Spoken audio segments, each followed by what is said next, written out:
The UFC entered 2026 backed by a 7-year, $7.7 billion media rights deal with Paramount+.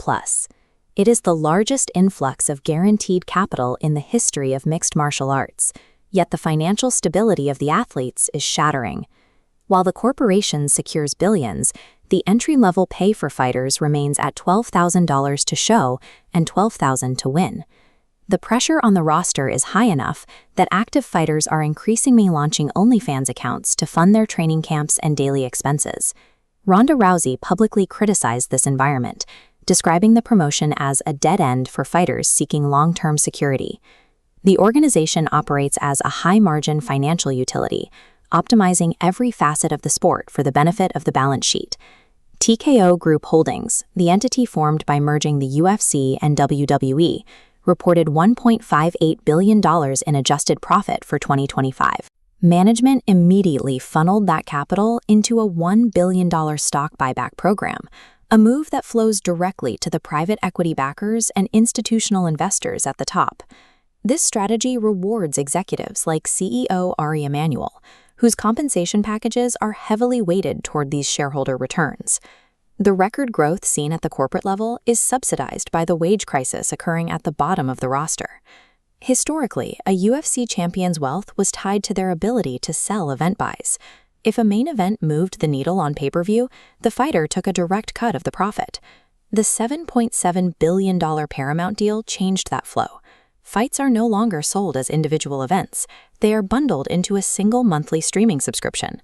The corporate entity now collects guaranteed licensing fees regardless of who is fighting or how many people watch.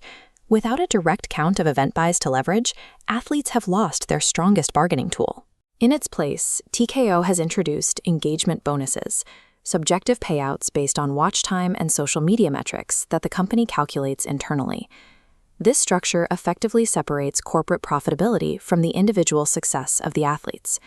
This side-by-side comparison shows the revenue share from major American sports leagues. While the NFL and NBA hover around 50%, TKO is now exporting this efficiency to Zuffa Boxing through a partnership with the government of Saudi Arabia. TKO avoids the traditional risks of promoting fights by renting its infrastructure for a flat fee.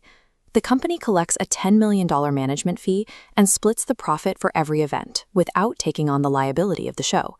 TKO has evolved into a risk-free financial middleman, extracting value from events they no longer have to fully fund.